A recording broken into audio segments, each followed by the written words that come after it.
Hello guys and gals, welcome back to another episode of Shittypastas! Yes, it's that time of the month again where we take a look at two Shittypastas. So today, I've got a Spider-Man Creepypasta, and I got a Metal Gear Creepypasta once again. The Spider-Man one is called Spider-Man Maximum Carnage, and the Metal Gear one is called Metal Gear Death.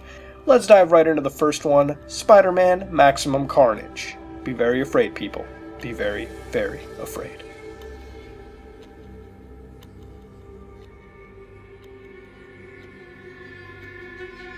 Hello, my name is Tristan, and I will be telling you a story about how my life changed forever. It started off as any regular day, me and my friends all at a sleepover at my place, where we later all went to my friend Garrett's house.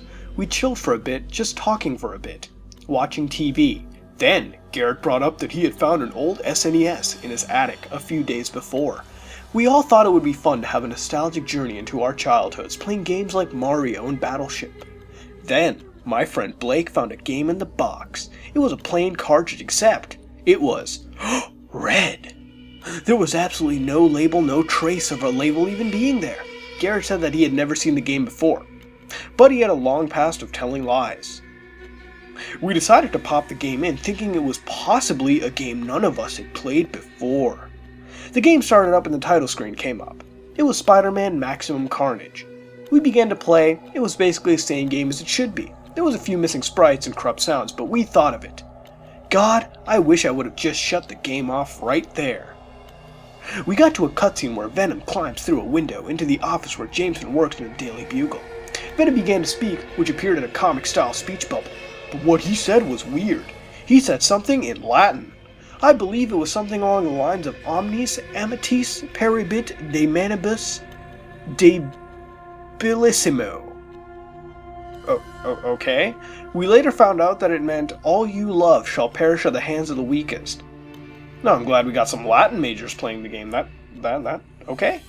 The game then bugged out, there was a loud static and the screen shook.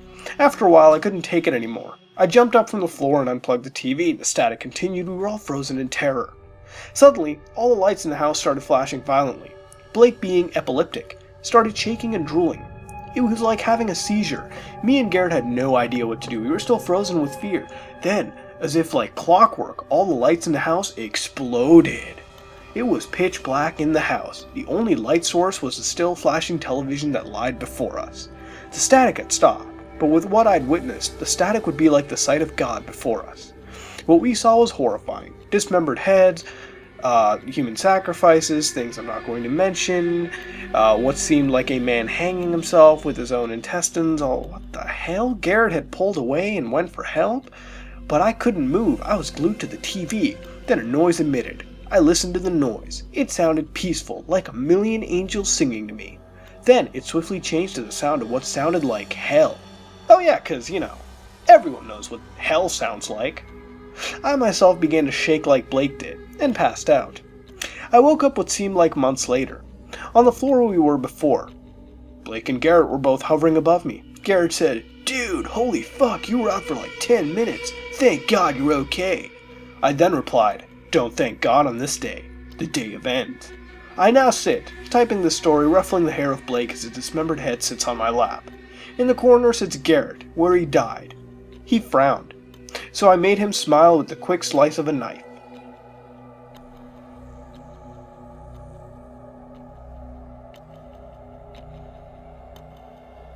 A couple weeks ago, I was still visiting my grandmother's house, which at one point my family had shared with her. I found my old Sony PlayStation. Unfortunately, the memory card and any games I once had were lost when we had moved. I remembered how much I had loved playing Metal Gear Solid. Eventually, I searched for a Metal Gear Solid game, but very few gaming stores these days have older games. Luckily, there is a store relatively nearby that specializes in older games. I visited the store and searched through the games. Most of the games here were used, but I didn't really care. I was unable to find a game, so I asked one of the workers, who seemed like he was about to leave, if they had a Metal Gear Solid game. He said that there was one in the back, so he went to go get it. I also asked him for a new memory card, and he bought that out too. I asked him if the memory card was used, and he assured it wasn't. I bought the game and the memory card for only $10. I was amazed. I instantly went home and started playing, loaded up the game, realized the worker had lied about the memory card not being used. Anyways though, I looked at the saved games and there was only one saved file. His mission was completed, so I decided to just continue off of his. I realized the player before me had completed it twice. He had gotten both the infinite bandana and the stealth camouflage. When Snake took off his scuba outfit, I had realized he oddly had a few more cuts on his face than usual, but I didn't care. When I got into the base, I started hearing Psycho Mantis' music playing, which was very odd seeing as Psycho Mantis hadn't been introduced yet. When I got to the point where I'm talking to the DARPA chief, he suddenly started to die from fox die. But something was very wrong. Before he died from fox die, he started slamming his head into the wall screaming, "What have you done?" A gruesome bloody pool formed around the chief. I was disgusted. I realized the game had been hacked, but a little blood didn't scare me. So, I played on. After the fight with the soldiers, Psycho Mantis appears. Although he wasn't wearing his usual mask, I could see blood running down his face and also a sadistic expression on his face. Suddenly, when Meryl started shooting at Snake, he was hit a couple times and started bleeding out. When the cutscene ended, I was unable to move Snake. His health constantly depleted and a large pool of blood formed around him. Suddenly, as the last of my health left, Snake pulled out his gun and killed himself. When the game over screen appeared, instead of hearing the Colonel screaming, "Snake!" I heard the DARPA chief screaming in agony. As soon as the game restarted, I was in the room where Grey Fox had murdered all the soldiers. The Colonel called me, but what was odd is the codec number had changed to 66.666. That's backwards, by the way. The Colonel had asked me why I had to kill her over and over again. I was confused as to who he meant, but I had a good guess. I contacted Meryl to an obvious no response. I decided to continue to the point where you fight Grey Fox. When I entered, Grey Fox was stabbing Otacon repeatedly, then finally decapitated him. He said he had been waiting for me. Then he said my name and said I couldn't escape. Grey Fox walked towards the screen and told me not to turn off the game. Against his order though, I turned it off and stopped playing it for a while. I eventually went back to the game store to get some answers. I asked around and nobody knew where the worker was who sold me the game. Oh, what a shocker. I talked to the manager of the store and he had said he had been fired earlier that day when I bought the game. They had found him performing some kind of ritual and declared he had to go. I went home and started to play a different game altogether. But no matter what game, Grey Fox was there. He said he would follow me forever and would not stop. I returned to the game to confront Grey Fox. But when I respawned, Meryl's corpse had lied on the floor, mangled and grotesque. I felt like I was going to throw up. Then suddenly, Grey Fox appeared and decapitated Snake. He then walked to the screen and told me I cannot run. I burned that game, never to be seen again, and luckily, I never saw Grey Fox again. Wow, I don't know what to say. Which one is shittier? Really, it's a tie. On one end, you have Spider-Man with some weird-ass ending. I guess you become possessed or whatever. I mean, what the fuck am I reading?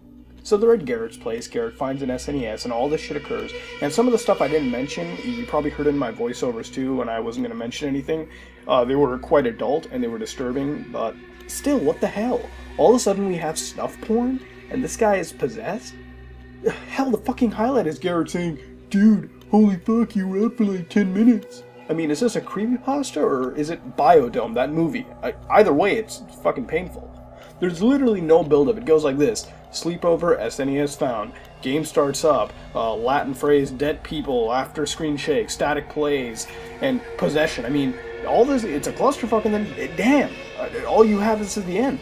And then the Latin phrase again, which I mentioned, is, I mean, it's sort of like a creepypastas, you know, the creepypasta where they toss in, you know, things like random Japanese phrases just to sound cryptic and foreign, but upon translation at times it is comedic. I mean, we need to rely more than just using multiple languages. See, it really works when you use it multiple times, but you also spread it out, and, you know, the creepypasta works in context to it. I mean, just throwing in Latin doesn't make it scary. Let's be honest here. I mean, you thought Burn Baby Burn was bad? Dude, that shit was Ben Majora's Mask level compared to this, and that's saying something. The next one, Metal Gear Death, wasn't anything to write home either. I mean, really, you go to an old game store, employee sells you shit, and then later you find out that he does some ritual shit in the store. It's kind of unique, but moving on, you get to see Snake, and he has cuts on his face, which, I gotta ask you, I mean, how the hell do you tell? It's so low definition that honestly, it's baffling. Then you have Psycho Mantis with blood coming out of the face, while also having an expression on the face. Because, you know, you can make expressions with your ass, too. Okay. Then you have the codec going 66.666, which is backwards, but well, whatever. Whatever. I mean, can we get more cliche than this? Can we? I mean, I don't fucking think so. So with all that bitching, what can be fixed? Well, both these creepypastas do have some potential. Spider-Man needs to be stretched out a little. Boy, that came out wrong. But really, it feels like a creepypasta that has the basic skeleton. It's just the blanks have to be filled in. Like, what happens in the game needs to be explained in more detail. It needs to be stretched out, too, so that it just doesn't become a clusterfuck. And I mean, you can include gore. I mean, graphic imagery isn't bad. When it's done properly, like in some creepypastas, specifically LSD Dream Emulator, did this beautifully. Metal Gear Death also had something interesting to itself. It had the ritual performing employee. I think if this creepypasta seriously was investigated more into this character, and you know, what ritual it was really, it could be really cool.